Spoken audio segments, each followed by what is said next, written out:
The new Michael Jackson movie has created a weird split. On one side, you have people who are just happy to see Michael's life and music treated like a big cinematic event. On the other side, you have people who walked out thinking, that looked expensive, Jafar Jackson was impressive. But what did we actually learn? That second reaction came up across 3 different comedy platforms recently. Spears and Steinberg in Godfrey We Trust and 5150. Aries Spears, Godfrey's crew, and Corey Holcomb all came at the movie from different angles, but they kept landing near the same basic criticism. The film looked like Michael Jackson, sounded like Michael Jackson, and recreated Michael Jackson. But it didn't really get inside Michael Jackson. And that's the problem. Because when you make a biopic about someone like Michael, you can't just give people a shiny museum tour. Michael Jackson is one of the most studied, watched, debated, and imitated entertainers in history. If you grew up in the 80s or 90s, Michael wasn't just a singer. He was in the house. He was on TV. His influence ran through everything. So if you're going to make a Michael Jackson movie now, it can't just show us Thriller, Billie Jean, and then expect everyone to clap because we recognize the moments. That's what Aries Spears seemed to be reacting to on Spears and Steinberg. Overall, what do you think of the movie? I think the story that it chose to tell was pretty good.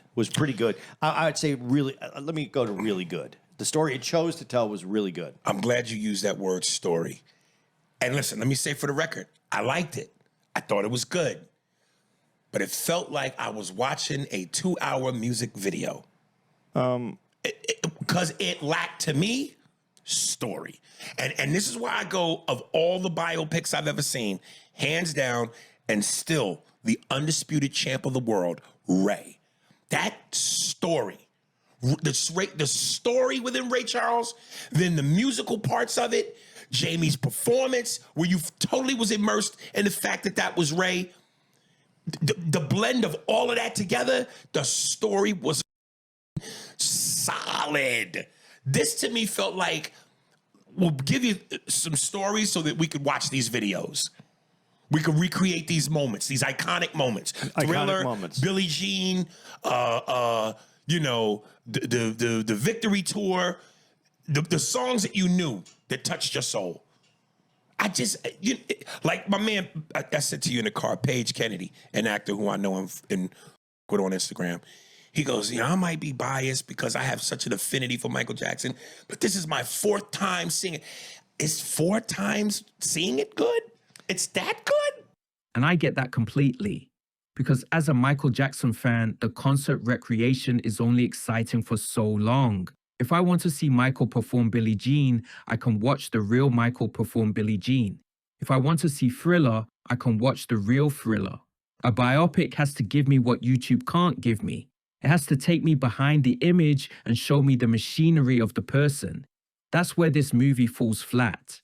The film should have spent more time with Michael the creative obsessive, Michael in the studio with Quincy Jones, Michael chasing a drum sound, Michael studying James Brown, Bob Fosse, Fred Astaire, and the old entertainers he pulled from. Michael repeating dance moves until they became second nature. That would have been interesting. Not just Michael as a saintly victim. Michael as a disciplined creative genius who worked like a machine because he knew exactly what greatness demanded. Instead, the movie often feels like a time chart of his greatest hits. And that's where Godfrey's podcast discussion gets interesting too, because the In Godfrey We Trust crew seemed less focused on whether the movie looked good and more focused on what was missing. I said it was all right. It was all right. What did you not like about it? So it was the period of time between when he left the Jacksons to the future.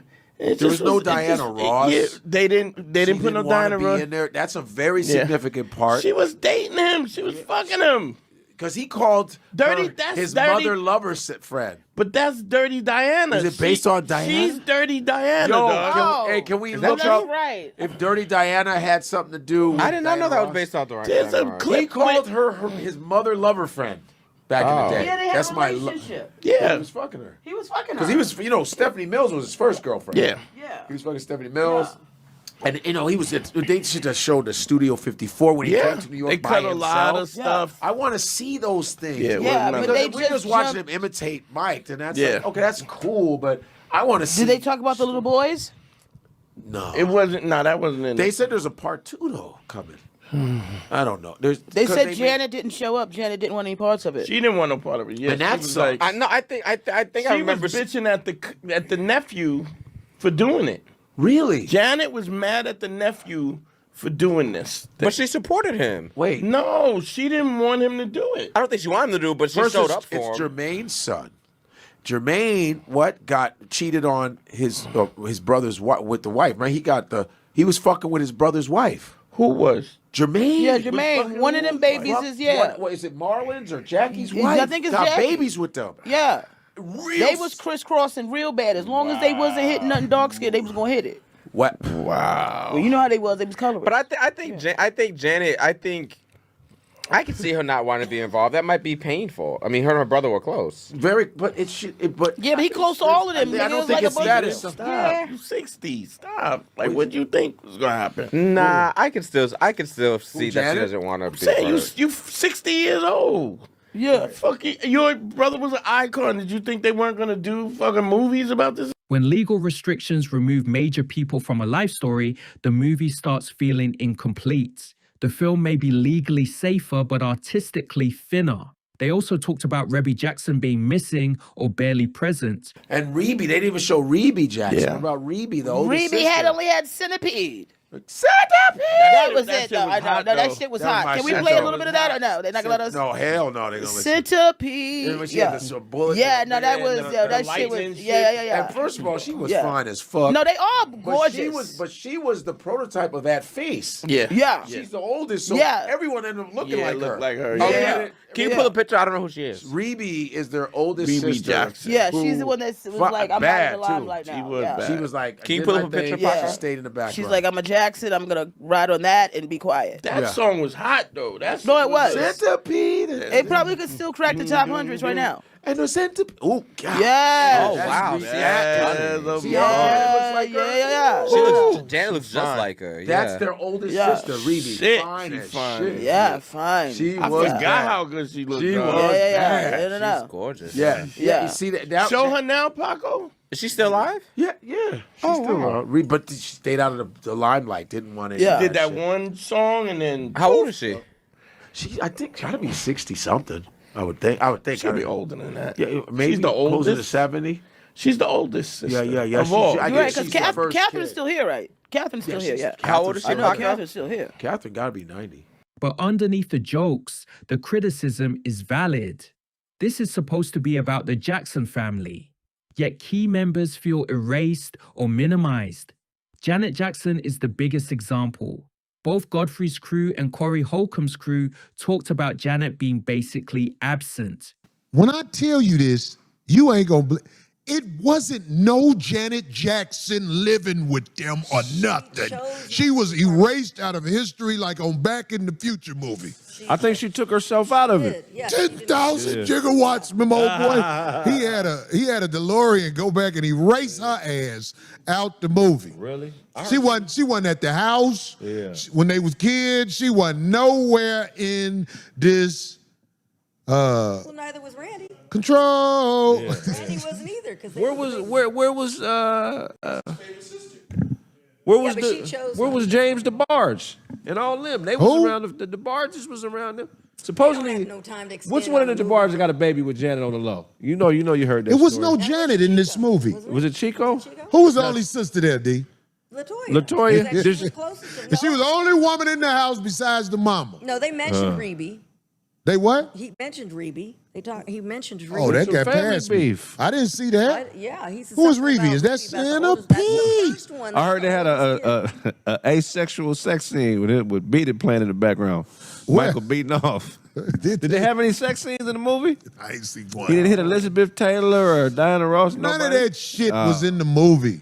Yeah. But None of that I thought it was shit. good. You should. I still think you should check it out. The crazy. Was no Janet in the movie nowhere. And especially while it's in the theaters, because And they made Joe a villain. Yeah. That's what I didn't like. Yeah. Even though I do believe Joe in real life was a selfish individual, because when Michael died, I saw Joe saying, yeah, you know, but I got this new thing coming out, woo, woo, woo, when they was out And he did the same on thing Hollywood he did. Boulevard. You know what I'm talking about? But he did that. Who in the was movie it? Pretty too, so Ricky's? he I sure got Pretty did Ricky that. coming out. You're right.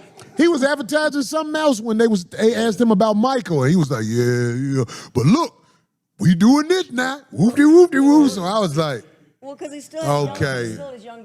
According to reports and public discussion around the movie, Janet declined to participate or be included, and the film moves forward without her. That creates a huge problem because Janet is not a side character in the Jackson legacy. She is one of the biggest stars the family ever produced, and her absence makes the movie feel like it is working around history rather than telling it.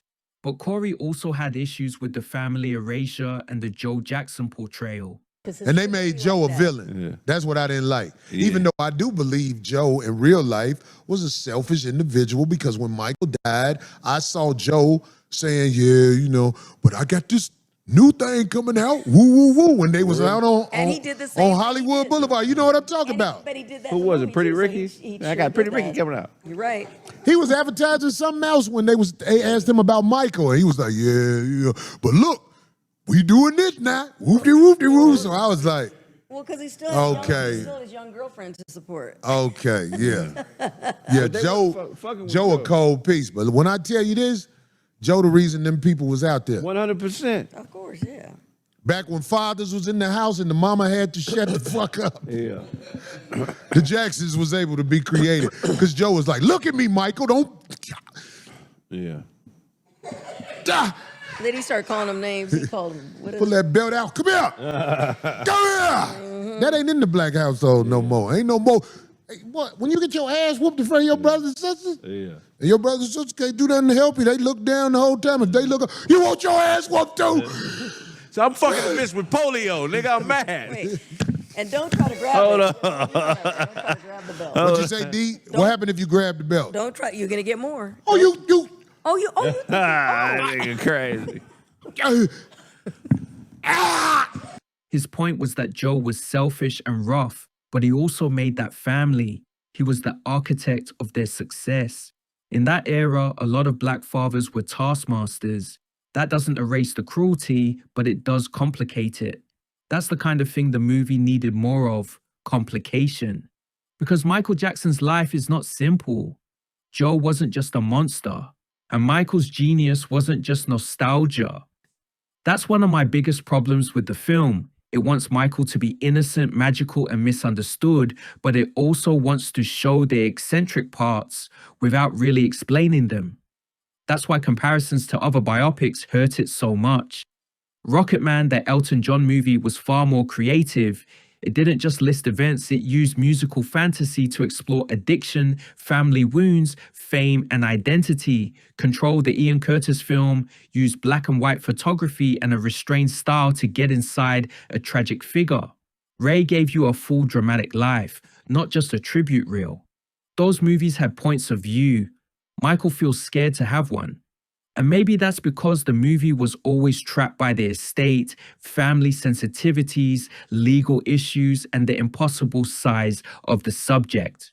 I was saying this to you in the car. It's the only comment I made. And I go, the movie's going to be different for you, me, and for Mark, because I think this movie brings back nostalgia and where you were at the moment when you heard these songs. If you were around and alive and these songs were affecting your life as the number one songs, if you were watching MTV, like when I first got cable, we had HBO. MTV was something that I was waiting for. We didn't have cable in Tucson, Arizona. When cable came, that's when I got MTV. I didn't give a shit about the movies. I didn't give a shit about anything. I just wanted MTV. Yeah. And so when these moments came on, well, the first time I saw Billie Jean, that's a moment. Billie Jean is one of my favorite songs in the world because we could argue what about it makes it, but the memory and the video and the way it affected my life in that moment. How can I not? I was at home at 433 West 34th Street, apartment 12B, when I saw the Motown 25. And I remember the next day, everybody was at school like, did you see the moonwalk? Yeah. 4 out of 10 over here. I was going to ask you because You said you wanted to address it. No, it didn't suck. It did suck. It didn't suck. Why do you think it sucked? We're talking about a Michael Jackson biopic. Yeah. Do the justice. Make it good. I just don't feel like I'm going to say it was celebratory. It was celebratory, but celebratory. What? But So you wanted to see him the kids in the ass? At least after the credits rolled. It doesn't. It doesn't even get to that part of his life. That is a big complaint that people have had about the movie that it never. But doesn't have to. Well, first of all, the critics thrashed it. A lot of critics thrashed it, where the general public loves it. And I said in one of my notes, I went, all this critic bashing is going to make this a huge movie. The movie isn't trying to tell the full Michael Jackson story, it's trying to give audiences a celebratory version of the rise. That may make it easier to sell, but it also makes it less interesting. And this is where Godfrey, Corey, and Aries all meet in the middle, even though they came at it differently. Aries says it feels like a 2-hour music video. Godfrey's crew says too much was left out. Corey says he liked the pacing, but even his crew notices the erasures.